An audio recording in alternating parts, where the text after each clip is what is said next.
Ibu bapak saudara-saudara sekalian, kita cerita dulu tentang alam kubur. Pak almarhum Haji Adi Guna Sutowo, beliau sekarang sudah transit. Ya, nenek kita, nabi-nabi kita sekarang transit, belum sampai ke sorga. Nabi-nabi belum sampai ke sorga. Di mana transitnya? Namanya alam barzah, alam kubur. Coba ibu bapak, kalau bapak sebagai PNS, tentara misalnya, ditugaskan ke Papua yang tidak ada sinyal, masih ada pilihan. Apa pilihan? Saya pensiun dini, berhenti saya jadi pengangguran aja, pulang lagi ke Jakarta.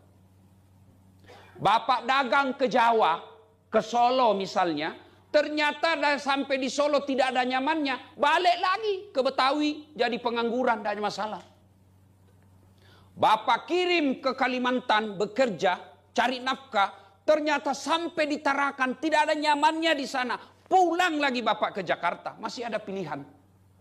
Tapi demi Allah, kalau bapak masuk di kubur, senang tidak senang, tinggal kau di situ, tidak boleh lagi kau keluar. Jangan mentang-mentang anda enak ternyata di kubur, saya keluar lagi. Begitu bapak ibu keluar, lari semua penghuni rumah. Ayo. Nah, ternyata ketika bapak ibu mau masuk ke kubur, pernah lihat orang diantar ke kubur, Bu? Almarhum kemarin diantarkan ikut, tak? Ada berapa yang mengantarnya kata Nabi? 3. Orang yang makmur seperti almarhum ini, 3 yang ngantarnya.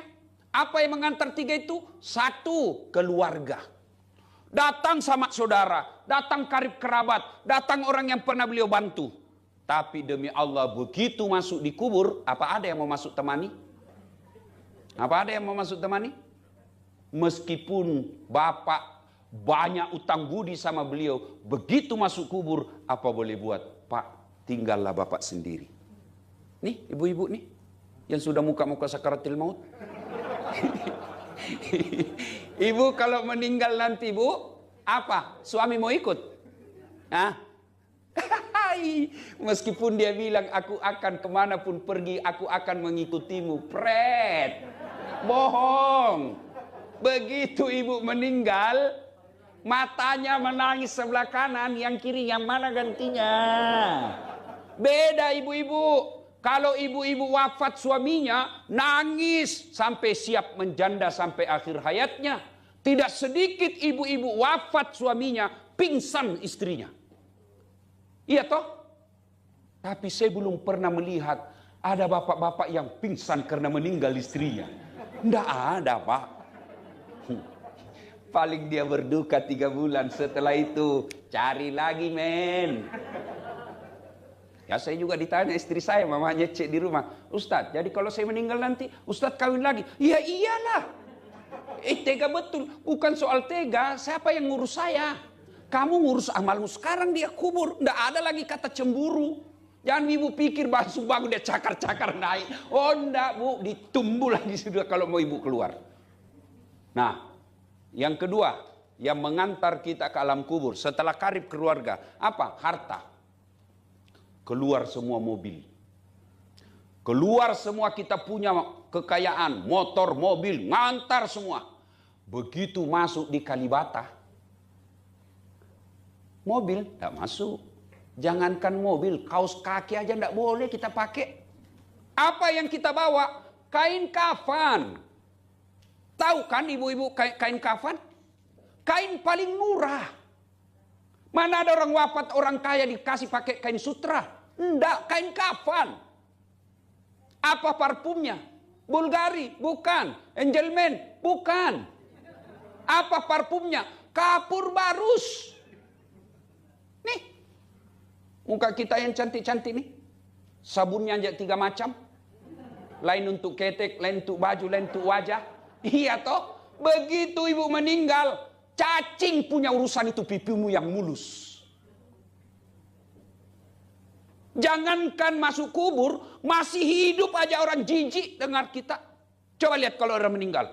Begitu meninggal, datanglah sahabat kita. Dia pegang mungkin wajah kita. Dia usap barangkali wajah kita. Apa dia mau langsung usap juga tangannya, wajah dengan tangannya yang baru memegangi jasad kita? Tidak. Dia cuci dulu paling bersih karena jijiknya dengan jenazah kita.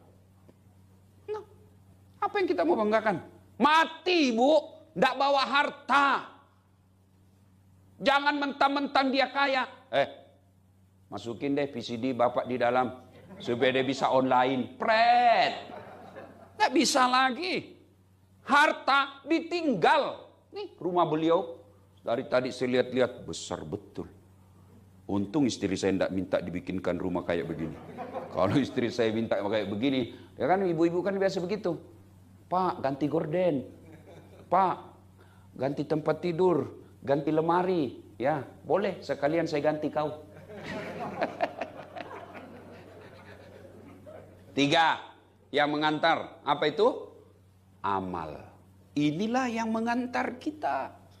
Amal kebaikan, amal keburukan. Ketika amal kebaikannya bagus, amal kebaikannya banyak, maka sejahtera di kuburnya. Ibarat kata Nabi, dia ditidurkan seperti tidurnya pengantin baru. Bapak-bapak haji masih ingat waktu pengantin baru tidurnya? Masya Allah. Saya masih ingat waktu pengantin baru. Saya bilang, cepat betul pagi. Coba nyamankan tidurnya. Tapi kalau orang tidak bagus agamanya, tidurnya kata Nabi ibarat orang sakit gigi. Tidak ada enaknya. Amalnya, kalau dia baik, maka tidurnya dibukakan pintunya sorga, sehingga hawa-hawa sorga sudah menyentuh dia. Ini sebagai ilustrasi saja ini. Ilustrasi supaya lebih gampang. Kita nih macet jalan, kempes ban mobil. Kita jalan kaki karena ada demo tidak bisa tembus mobil. Jalan kaki di bawah terik matahari. Panas betul. Begitu kita sampai rumah atau kantor, baru kita buka pintunya, sudah ada hawa AC menyentuh kita. Sudah nyaman. Belum lagi masuk, sudah nyaman rasanya. Begitulah istri. Dibukakan pintu sorga sehingga sejuk-sejuknya sorga sudah dinikmati di alam kuburnya. Tapi kalau kejahatannya banyak, dosanya banyak, bukan pintu sorga dibuka. Apa dibuka? Pintunya neraka. Ibu-ibu paling sering kan rasakan itu hawa panas ketika masak. Iya kan? Apa masih ada ibu-ibu masak sekarang? Hah? Waduh, gak ada lagi Bu. Ya sekarang GoFood. Kalau mau sebulan suaminya, bapak mau makan apa? Alhamdulillah dimasakkan sama istri.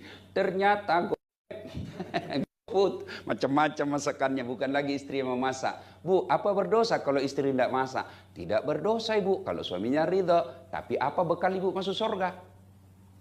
Ayo, bukankah ke pasar itu pahala?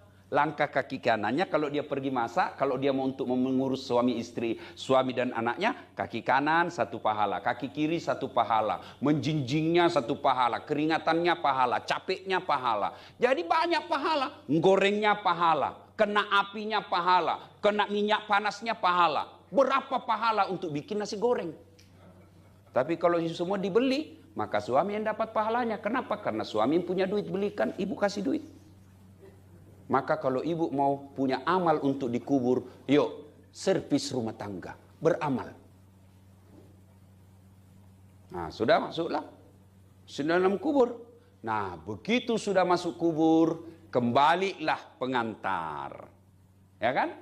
Kemarin almarhum kita antarkan, menangislah kita dulu. Wajarlah menangis. Boleh ibu-ibu menangis, tapi jangan meraung-raung. Yang meraung-raung haram. Menangis boleh. Laki-laki boleh. Ibu-ibu boleh menangis. Yang dilarang meraung-raung. Apa itu meraung-raung? Mengeluarkan kata-kata yang tidak ikhlas menerima takdir Allah. Kenapa Bapak meninggal? Baik betul ini Bapak. Kenapa bukan tetangga yang jahat? Anda boleh. Terima. Begitu ada orang meninggal, cukup kita ucapkan. Alladzi isa asabatu musibah. Qalu inna lillahi wa inna ilaihi raji'un. Itu aja kita ucapkan. Kalau ibu-ibu menangis boleh, tapi yang dilarang mengeluarkan kata-kata. Nah, sudah, masuklah di alam kubur. Keluar, baliklah pengantar. Ibu-ibu pernah rasakan padam lampu? Bapak-bapak pernah? Gimana ya kira-kira kalau rumah seperti ini tiba-tiba padam lampu, ada masuk ular sanca, ular kobra, yang kalau kita digigit katanya dalam waktu 2 menit tidak ada pertolongan, maka bisa kita mati mendadak. Masuk ular. Padahal rumah lebar ini, panik kan kalau ada ular masuk, padam lampu, panik kita. Padahal ketika ada ular masuk, ibu bapak masih bisa lompat sama ular di sana, kita keluar dari sini. Ada ular masuk, kita masih bisa teriak, tolong, tolong, security masuk membantu. Ada ular masuk, kita masih bisa lempar, Pak. Gelap, kita masih bisa nyalakan lampu handphone. Luasnya masih bisa, lari ke sana, lari sana, ular ke sana, kita lari ke sana. Naik, kita naik. Itu padam lampu, hanya beberapa saat ular masuk, kita sudah panik pada rumah besar begini. Demi Allah, bapak masuk di kubur. Lebarnya 40 cm. Panjangnya 1 meter, mungkin sampai 180 cm. Padamnya lampu bukan 1 hari, bukan 1 bulan, tapi selama-lamanya. Luasnya ditindis kita tanah. Dan pada saat itu datanglah malaikat. Seluruh pengantar sudah balik, maka yang tinggal menengani kita di kubur ada 3. Yang akan menolong kita. Sholat tidak bisa lagi kita lakukan. Puasa tidak bisa lagi. Haji tidak bisa lagi. Yang bisa menolong dan menyelamatkan kita alam kubur, kata Nabi, 3. Yaitu sadaqatun jariyah. 1. Yang kedua, anak yang soleh dan soleha. Dan yang ketiga, ilmu yang bermanfaat. Jadi almarhum sekarang, Pak Adi, 3 yang bisa menolong beliau, yang itu amalnya terus mengalir. Apa itu? 1, anak yang soleh dan soleha. Nabi tidak mengatakan anak, tapi ada sambungannya, anak yang baik agamanya. Itu yang bisa menolong. Maka ibu-ibu, saya mengajak kepada diri saya dan kita semua, ayo perhatikan agama anak kita. Bapak tidak usah gengsi kalau anak kita tidak juara kelas. Tidak usah malu. Ibu-ibu tidak usah malu kalau anak kita daftar akpol, daftar akabri tidak lulus padahal sudah 3 tahun mendaftar. Tidak usah. Tidak perlu malu. Ibu bapak tidak usah malu kalau anak kita sudah S2 tidak kerja. Tidak usah malu. Yang bapak ibu malu kalau anak kita sudah balik tapi tidak tahu ngaji. Tidak pernah kita dapat sholat jamaah. Tidak pernah kita dengar dia ikuti taklim. Ibu baru malu. Dia keluar bukan mahramnya. Ibu malu. Sebab demi Allah, begitu ibu masuk kubur, inilah yang kita harapkan, doakan kita. Maka didik anak. Kita biasa bangga kalau anak kita sekolah ke luar negeri. S1 Australia, S2 London, S3 New York. Tahu New York ibu? Bekasi lurus sedikit belok kanan. Bangga betul. Enak anaknya itu Ustaz, hebat. Apa hebatnya Pak? Masih SD lancar betul bahasa Inggris. Apa hebatnya? Banyak yang begitu Pak. Masa banyak Ustaz? Coba ibu-ibu ke Inggris. Anak-anak di sana Pak, demi Allah belum sekolah lancar bahasa Inggris. Apa hebatnya? Lancar dia bahasa Korea. Di Korea anak-anak sampai pensiun, sampai pikun dia hebat bahasa Korea. Apa hebatnya? Banyak yang begitu. Memangnya ibu bapak kalau wafat, anak akan berdoa pakai bahasa Inggris. Karena dia alumni Inggris, dia pakai berdoa bahasa Inggris. Oh my God, please help me, my mother prayed. Enggak kan? Dia pasti berdoa, ya Allah, ampuni dosa orang tuaku, terima amalnya, lipat gandakan segala kebaikannya, lapangkan alam kuburnya. Itu yang kita harap. Alangkah bahagianya kita ketika di alam kubur, setiap 5 waktu anak kita di sujud terakhir. Dan itu tempat semulia-mulia berdoa. Anak kita berdoa, Allahumma gfirli wali walidayya warhamhuma kama rabbayani shaghira. Demi Allah, menurut kitab Tanbihul Ghafilin, makna kitab itu peringatan bagi yang lupa. Ini almarhum ada melihat kita. Ada beliau melihat kita. Kenapa ada tradisi Indonesia malam pertama, malam ketiga, malam ketujuh, malam 40, malam 100? Ternyata literatur yang saya baca itu pada malam-malam tersebut Allah memberikan kesempatan kepada jenazah arwah untuk datang melihat keluarganya. Kau lihat itu keluargamu kelakuannya. Maka pada malam ini yang 40 dia akan berkata almarhum, oh alhamdulillah di rumahku ada pengajian mengingat saya. Oh ada Ustadz Dasat yang taklim meskipun saya tidak kenal. Itu dia akan. Tapi begitu tidak ada pengajian, maka orang jenazah, arwah itu, orang tua kita berkata, hei anakku, yang menempati rumahku, yang makan hartaku, yang pakai pakaianku, yang kau nikmati warisanku, kau ingat saya. Jangan sampai kau nikmati hasil jeripayahku, kau berpoya-poya dan melupakan saya, tidak mendoakan saya. Maka lihat anak-anak kita sekarang, kapan dia ingat keluarganya yang meninggal? Paling 1-2 bulan. Kalau ada keluarga kita meninggal, berduka kita berhari-hari. Kembang ucapan bela sungkawa penuh jalan. 1 bulan mulai dilupa. 2 bulan kita sudah gembira-gembira di rumah. Bulan ketiga kita sudah karaokean di rumah. Lupa kita doakan orang tua yang meninggal. Lama-lama makin dilupa. Kapan diingatnya? Sekali setahun. Kapan? Idul Fitri.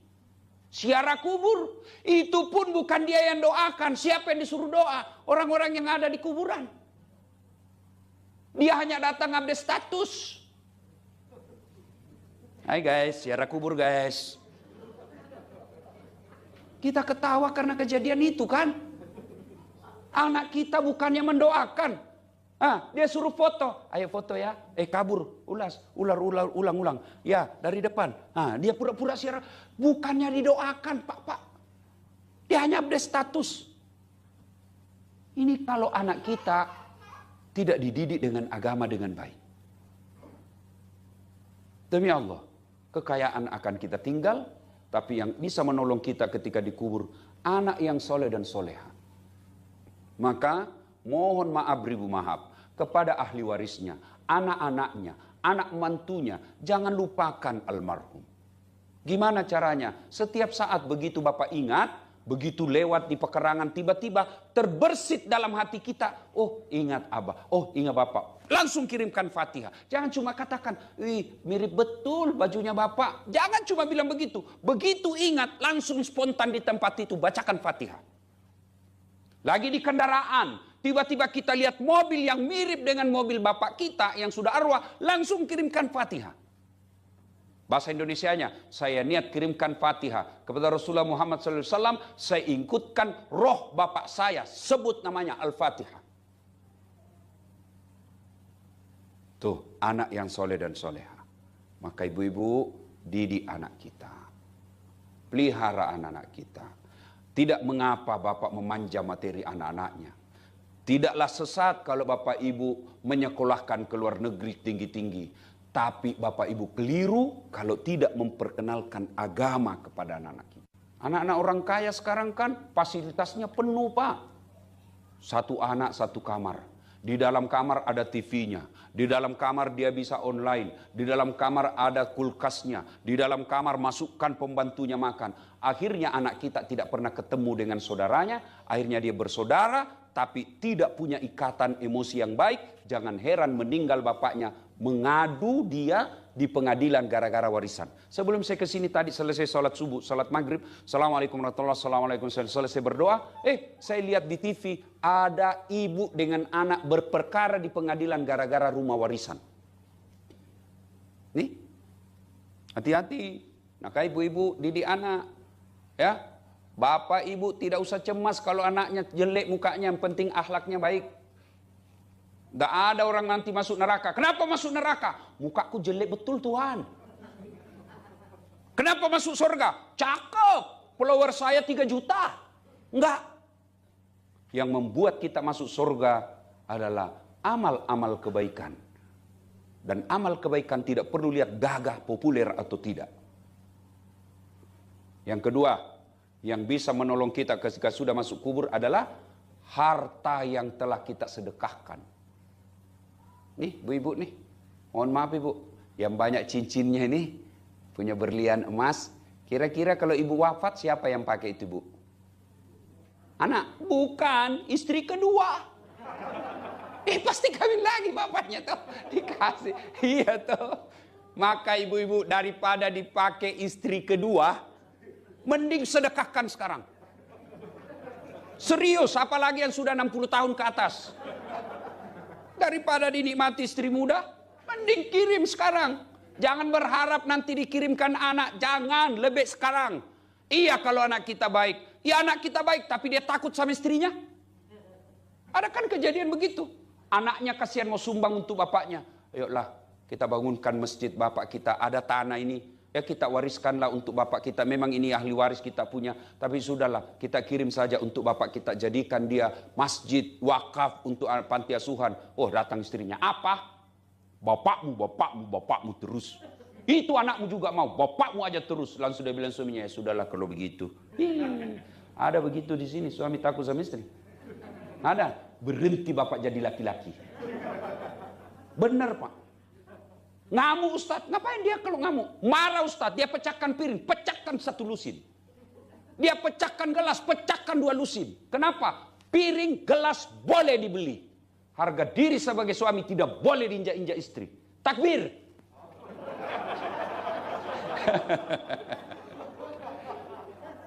Jadi Ustadz tidak takut sama istri. Saya tidak takut sama istri saya, Pak. Cuma istri saya lebih berani. Ayo. Sedekah. Itu sedekah. Saya juga tidak setuju kalau dikatakan tidak usah cari duit banyak-banyak, tidak dibawa mati. Itu paham dahulu kala.